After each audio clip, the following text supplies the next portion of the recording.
Tara Macaulay estaba sentada junto a su hija de 19 años, Kiara, en una mañana que parecía común y corriente, sin imaginar que en cuestión de horas sus vidas quedarían marcadas para siempre. Nada en ese momento anticipaba la brutal revelación que estaba a punto de emerger desde el lugar más cotidiano de su hogar. La llamada que cambiaría todo llegó a los servicios de emergencia con la voz temblorosa de una madre desesperada.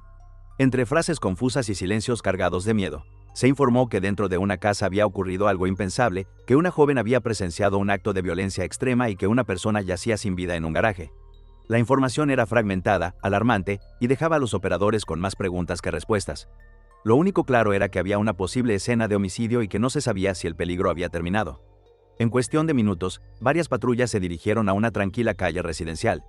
Los agentes llegaron preparados para lo peor, sin saber si el agresor seguía en el lugar o si alguien más corría peligro. Al aproximarse, el ambiente parecía extrañamente normal. No había gritos, ni señales evidentes de caos, solo una casa cerrada y el silencio típico de un vecindario cualquiera. Los oficiales se dividieron en equipos. Unos asegurarían la vivienda principal mientras otros intentarían acceder al garaje, el sitio señalado en la llamada. Dentro de la casa no encontraron nada fuera de lugar. Sin embargo, al abrir el garaje, la escena cambió por completo. Allí yacía el cuerpo sin vida de Grace Jennings, una joven de 21 años. Tenía una profunda herida en el cuello y múltiples cortes en el cuerpo. La violencia del ataque era imposible de ignorar. La sangre, el arma y el cuerpo hablaban por sí solos. Aquello no había sido un accidente, sino un acto deliberado y brutal. Mientras los oficiales aseguraban el lugar, Tara Macaulay parecía no comprender del todo lo que estaba ocurriendo. Se movía confundida, intentando entender por qué su casa se había convertido en una escena del crimen. La verdad la golpeó de lleno cuando un agente, con voz firme pero cuidadosa, le explicó que había una persona muerta en su garaje. El impacto fue inmediato. El desconcierto se transformó en horror puro. Lo que no sabía aún era que la persona responsable estaba mucho más cerca de lo que imaginaba. Kiara, su hija, permanecía cerca, inquieta, hablando rápidamente, intentando explicar una versión de los hechos que parecía incoherente. Según ella, Grace, su exnovia, había pasado la noche allí sin su consentimiento. Aseguraba que su actual pareja, Isaac, la había invitado a escondidas. Aquella traición, decía, la había enfurecido profundamente. Lo que Kiara no decía con palabras lo revelaban sus gestos, su nerviosismo y una frialdad inquietante que contrastaba con la gravedad de la situación. Grace había sido expulsada de esa casa tiempo atrás tras una relación tormentosa con Kiara. La ruptura había sido violenta, marcada por conflictos, resentimientos y prohibiciones claras. No debía volver. Sin embargo, esa noche regresó, creyendo que podía pasar desapercibida. Isaac, el vínculo común entre ambas, había tenido relaciones con las dos en distintos momentos. Ese triángulo cargado de tensión, celos y rencor sería clave para entender lo ocurrido. Mientras la escena seguía bajo control policial, ocurrió algo aún más desgarrador. La madre de Grace llegó al lugar sin saber lo que había pasado. Preguntaba desesperadamente si su hija estaba bien, si estaba viva. Los agentes, entrenados para estas situaciones, evitaron darle la noticia de inmediato. Le pidieron que los acompañara a la comisaría, prometiendo explicarle todo allí. El dolor que se avecinaba era inevitable. Al mismo tiempo, otro equipo localizaba a Isaac. Lo encontraron en una tienda cercana, visiblemente alterado. Aseguraba haber descubierto el cuerpo y haber llamado a su madre, quien a su vez contactó a emergencias. En ese momento, parecía un testigo traumatizado, no un sospechoso. Cooperó, habló con los agentes y relató cómo Kiara, con una inquietante calma, le había dicho que ya lo había hecho. Su comportamiento, aunque nervioso, parecía el de alguien en shock.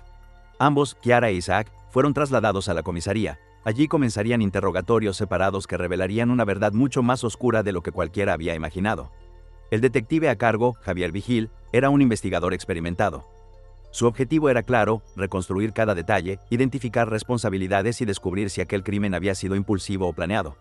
El interrogatorio de Isaac comenzó con un tono amable. Se le aseguró que no era sospechoso, una estrategia diseñada para hacerlo hablar sin ponerse a la defensiva. Isaac relató la noche previa, describiendo cómo Grace había llegado sin un lugar donde quedarse y cómo él había intentado calmar la tensión entre ambas mujeres. Se presentó como alguien atrapado en una situación que lo superaba, marcado por traumas previos y profundamente afectado por lo ocurrido. Sin embargo, a medida que avanzaba la conversación, aparecían inconsistencias en su relato, huecos de tiempo y decisiones difíciles de justificar. Luego llegó el turno de Kiara. Había pasado horas sola antes de ser interrogada, tiempo suficiente para pensar y construir una narrativa. Desde el inicio, su actitud fue inquietante. Hablaba de forma errática, mencionaba lagunas de memoria y afirmaba padecer trastornos mentales que nunca habían sido diagnosticados. Insinuaba que distintas personalidades podían haber tomado control de ella. El detective escuchaba con atención, sin confrontarla directamente, dejándola hablar, sabiendo que en ese flujo de palabras surgirían contradicciones. Kiara hablaba de sueños violentos, de pensamientos oscuros, de una rabia profunda hacia Grace. Incluso admitió que, en algún nivel, no le habría molestado que estuviera muerta. Cada frase añadía una capa más de horror al relato. Sin confesar abiertamente, dejaba claro que el crimen estaba ligado a una obsesión prolongada, a una fascinación con la violencia que había crecido durante años. Mientras tanto, el detective obtuvo acceso al teléfono de Isaac con su consentimiento. Ese momento marcaría un antes y un después. Los mensajes encontrados entre Isaac y Kiara revelaban algo imposible de negar: conversaciones explícitas sobre matar a Grace, limpiar la escena, usar armas, esperar a que durmiera. Ya no se trataba de suposiciones. Había planificación, acuerdo y un lenguaje que demostraba complicidad. Confrontado con las pruebas, Isaac comenzó a desmoronarse. Intentó negar, confundir, culpar a mensajes enviados desde otros dispositivos, pero nada encajaba. Finalmente, admitió que sabía lo que iba a pasar, que había hablado de ello, que, aunque no ejecutó el acto final, deseaba que Grace muriera. Su papel había sido el de instigador, facilitador, cómplice moral de un asesinato que llevaba años gestándose en la mente de Kiara. La magnitud del crimen sacudió a ambas familias. Nadie imaginaba el nivel de oscuridad que se había apoderado de esos jóvenes. Kiara fue inicialmente considerada incompetente para enfrentar un juicio y enviada a una institución psiquiátrica. Sin embargo, tras evaluaciones exhaustivas, se determinó que comprendía la gravedad de sus actos.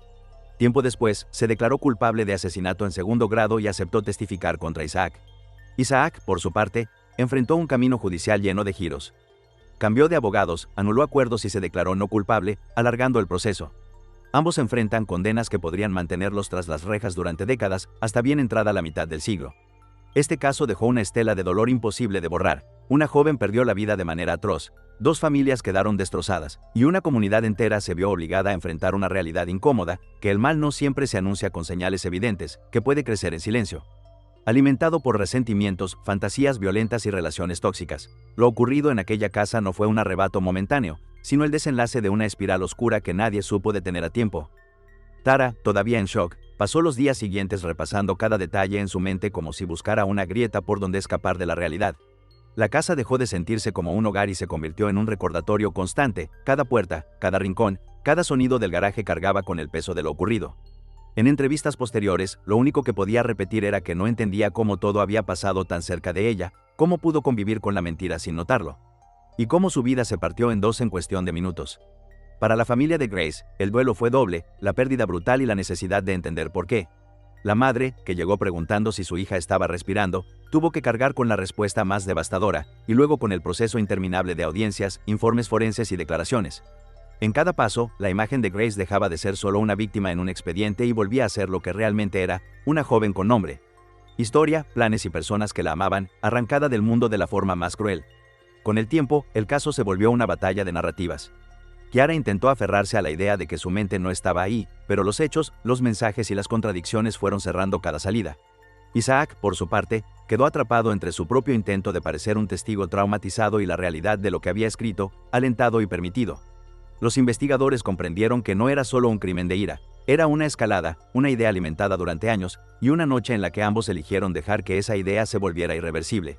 Y así, cuando finalmente se apagaron las sirenas y los titulares comenzaron a desaparecer, quedaron las consecuencias reales: una familia rota, otra marcada por la vergüenza y la culpa, y 2 jóvenes que cambiaron su futuro para siempre por una obsesión enfermiza. Al final, lo único que permanece es la lección amarga de este caso: las amenazas de broma. Las fantasías violentas y los mensajes que parecen exageraciones pueden ser el prólogo de una tragedia.